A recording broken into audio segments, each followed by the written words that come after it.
नमस्कार, himachalavhi.com का radio bulletin सुन रहे हैं आप। मैं हूं आपके साथ नेहा गुप्ता। इस बुलेटिन में हम बात करेंगे प्रदेश भर की तमाम बड़ी खबरों के बारे में, लेकिन सबसे पहले नजर डालेंगे सुर्खियों पर। सुधीर शर्मा को खुली धमकी देना नीरज भारती को पड़ा महंगा, पुलिस ने पहुंचाया थाने। शीतकालीन स्कूलों में 17 फरवरी से शुरू होगी 9वीं से 12वीं की कक्षाएं। वेतन वृद्धि से भी खुश नहीं हुए कर्मचारी, जयराम सरकार से पंजाब के समान बेसिक पे की मांग। 2012 से ही विसंगति दूर करने पर अड़ा महासंघ। इंडिया श्रीलंका T20 मैच के लिए धर्मशाला क्रिकेट स्टेडियम में तैयारियां जोरों पर, ओस बिगाड़ सकती है खेल। केसीसी बैंक अधिकारियों से बोले शहरी विकास मंत्री, टाइम पर ले फैसलों पर एक्शन, तभी लोन होगा रिकवर। हिमाचल की सबसे बड़ी प्राकृतिक झील श्री रेणुका जी में सेल्फी पॉइंट पर मचा बवाल। भक्तों के लिए पूर्ण रूप से खुला मां चिंतपूर्णी का दरबार, अब श्रद्धालुओं में बंटेगा चरणामृत और प्रसाद। कोरोना के नए वेरिएंट के चलते चिंताएं बढ़ने लगी हैं। हमारा आप सभी से आग्रह है कि सही समय पर कोरोना वैक्सीन की दोनों डोज लें। हिमाचल प्रदेश में 15 से 18 वर्ष आयु वर्ग के लिए कोरोना की दूसरी डोज लगाने का अभियान शुरू हो गया है। सभी किशोर अपने नजदीकी स्वास्थ्य केंद्र में कोरोना की दूसरी डोज ले सकते हैं। इसके साथ सुरक्षा के 3 एहतियाती उपायों का पालन जरूर करें। मास्क पहनें, 2 गज की सुरक्षित दूरी बनाए रखें और अपने आसपास भी सफाई का ध्यान रखें। अब समाचार विस्तार से। आपके स्वास्थ्य का प्रहरी श्री बालाजी हॉस्पिटल, कांगड़ा, हिमाचल। हिमाचल प्रदेश सरकार में पूर्व मंत्री रहे सुधीर शर्मा व कांग्रेस के ही पूर्व CPS नीरज भारती के बीच विवाद बढ़ गया है। शुक्रवार को धर्मशाला आए नीरज भारती ने फेसबुक पर लाइव होकर सुधीर शर्मा को ललकारा। इस पर पुलिस ने कार्यवाही करते हुए नीरज भारती को हिरासत में ले लिया है। बता दें कि पिछले दिनों नीरज भारती ने पूर्व मंत्री और अपनी ही पार्टी के नेता सुधीर शर्मा को लेकर इंटरनेट मीडिया पर कुछ भड़काऊ टिप्पणियां की थी। बताया जा रहा है कि सुधीर शर्मा के समर्थक शुक्रवार को नीरज भारती को सबक सिखाने के लिए एकत्रित हुए थे और इसके बाद से माहौल खराब हो गया था। हिमाचल प्रदेश के शीतकालीन स्कूलों में 17 फरवरी से 9वीं से 12वीं की कक्षाएं शुरू होंगी। 15 फरवरी तक इन स्कूलों में सर्दियों की छुट्टियां दी गई हैं। 16 फरवरी को सरकारी अवकाश है। ऐसे में 17 फरवरी से स्कूलों में कोरोना संक्रमण के बचाव के लिए बनाए गए SOP के तहत नियमित कक्षाएं लगेंगी। 6ठी से 8वीं कक्षा के विद्यार्थियों को बुलाने का 14 फरवरी को प्रस्तावित राज्य मंत्रिमंडल की बैठक में फैसला होगा। प्रदेश सरकार ने बीते दिनों ग्रीष्मकालीन स्कूलों में 9वीं से 12वीं कक्षा के विद्यार्थियों को स्कूलों में बुलाना शुरू कर दिया है। अब शीतकालीन स्कूलों में भी 17 फरवरी से इन कक्षाओं के विद्यार्थियों की नियमित कक्षाएं लगेंगी।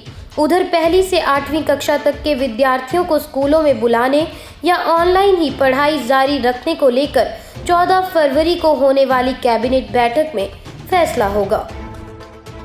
हिमाचल सरकार ने अपने कर्मचारियों को वेतन बढ़ोतरी के लिए 15% का तीसरा विकल्प दे दिया है, लेकिन अभी भी बहुत से कर्मचारी इससे असंतुष्ट हैं।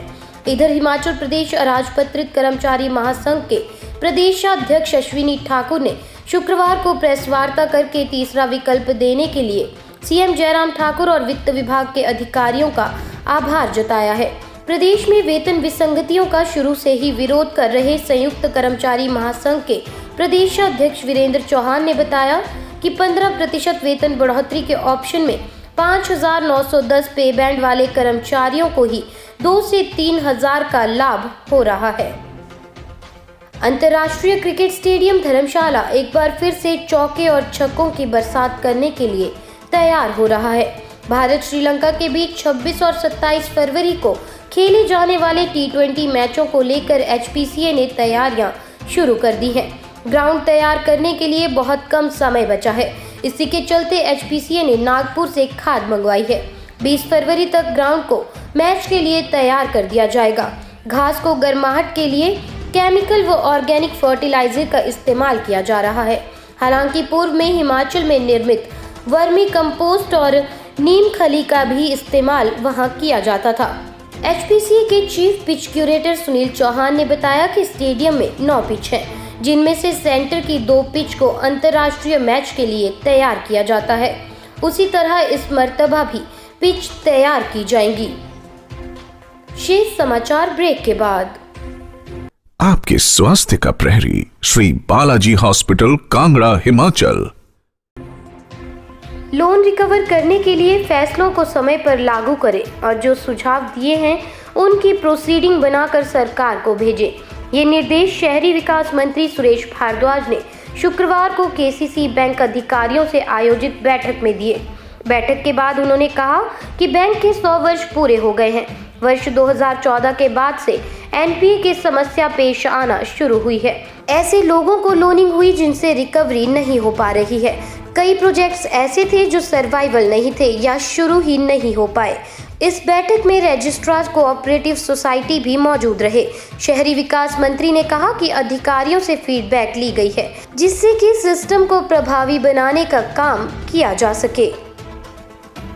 जिला सिरमौर में भगवान परशुराम की माता व महिला आकार में बनी प्रदेश की सबसे बड़ी प्राकृतिक झील में लगे सेल्फी पॉइंट पर बवाल मच गया है। श्री रेणुका जी झील के समीप रेणुका विकास बोर्ड द्वारा लगाया गया selfie point I love Renuka लोगों को पसंद नहीं आ रहा है। दरअसल इसको लेकर सोशल मीडिया पर तरह तरह की प्रतिक्रियाएं देखने को मिल रही हैं। मान्यता है कि मां श्री रेणुका जी पवित्र धार्मिक स्थल और भगवान परशुराम की जन्मभूमि है। हर साल लाखों श्रद्धालु आस्था के चलते यहां पहुंचते हैं। ऐसे में लोगों का कहना है कि धार्मिक स्थल के अधूरे नाम से उनकी आस्था के साथ मजाक साबित हो रहा है। वहीं हिंदू जागरण मंच ने भी श्री रेणुका जी में लगाए गए बोर्ड की शब्दावली पर ऐतराज जताया है। मंच के प्रदेश सचिव मानव शर्मा ने प्रशासन से अनुरोध किया है कि नाम के साथ श्री और जी शब्द का प्रयोग किया जाए।